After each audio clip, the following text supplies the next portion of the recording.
প্রতি বছর আমি আসি নাকি? কি গ্রীষ্ম কি বর্ষা কোনো ব্যাপার না, কি বিরোধী দল না কি সরকারি দল কোনো ব্যাপার না, ঠিক আছে? আপনার সঙ্গে আমার একটা আত্মার সম্পর্ক, regardless of political belief. Noakhali হিসাবে নোয়াখালীতে বদনাম সবাই করে, নোয়াখালী নাকি আঞ্চলিকতা করে। আঞ্চলিকতা কে না করে? বাংলাদেশে কোন জেলা আঞ্চলিকতা করে না? ও নোয়াখালীতে বেশি করে।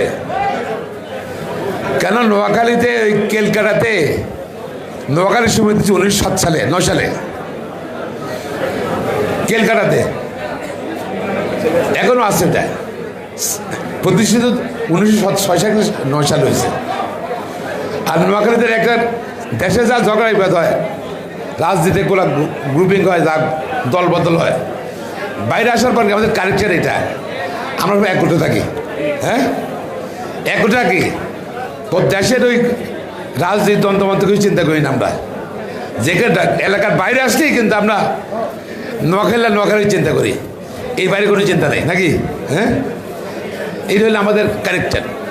নোয়াখালীর মানুষ ডেফিনেটলি আমরা চাই, আমাদের বাবা দাদারাও, আর বাবা ছিল কেলকাতা চাকরি করতো, আবার ব্রিটিশ আর্মিতে ছিল, কেলকাতা চাকরি করতো সিভিল সার্ভিসে। সেই সময় সে বাবা থেকে গল্প যে নোয়াখালীরা ইউনাইটেড থাকে, আমরাও ইউনাইটেড থাকি, আমার ছেলেমেয়েরা ইউনাইটেড থাকবে, ক্যারেক্টার। তবে ইউনিট থেকে কী লাভ হবে? নোয়াখালী কিন্তু আগের নোয়াখালী নেই এখন। নোয়াখালী বিশাল নোয়াখালী, বাংলাদেশের সবচেয়ে বড় জেলা নোয়াখালী এখন। নোয়াখালী আজকে বাংলাদেশের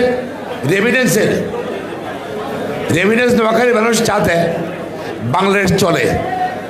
এই যে এখন যে হলো, এখন যে মধ্যপ্রাচ্য যুদ্ধ স্টার্ট হলো, রেমিডেন্স কমে যাবে গিয়া, নোয়াখালী লাগেও তাই রেমিডেন্স কমে যাবে গিয়া, বুঝছেন তো? আর দোনে জেলা কেন?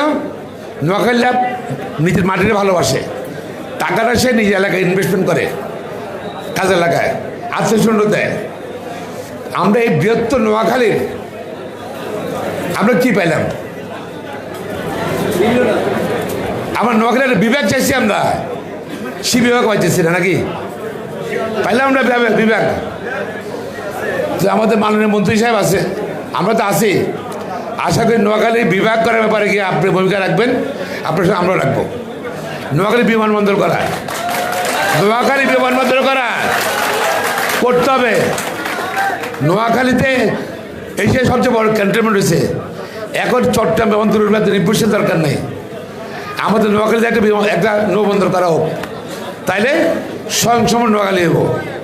এবং আমরা যদি কখনো যদি ক্ষতিগ্রস্ত ডিপ্রাইভ হই, আমরা স্বায়ত্তশাসন চাইতে পারবো ইনশাল্লাহ। নোয়াখালী যদি বাংলাদেশ থেকে স্বায়ত্তশাসন চলে যায়, ভাগ হয়ে যায়, তাহলে বাংলাদেশ কিন্তু আর্থিকভাবে দুর্বল হয়ে যাবো। কারণ নোয়াখালীর বাংলাদেশের বেশিরভাগ বড় ধনী ব্যবসায়ী সব নোয়াখালী নাকি? ব্যাংক বিমাদ নোয়াখালীর মানুষ। সুতরাং আমরা স্বাবলম্বিত হতে হবে, ইপিজেড করতে হবে নোয়াখালীতে। এই ব্যাপারে আমরা আশা করি আমরা যারা আছি সবাই একত্রে কাজ করব এবং আপনাদের সকলের সহযোগিতা কামনা করছি। আপনি কি রাজনীতি করেন, কি দল করেন, সেই doesn't matter. You have to be united for Noakhali, always you have to unite for Noakhali.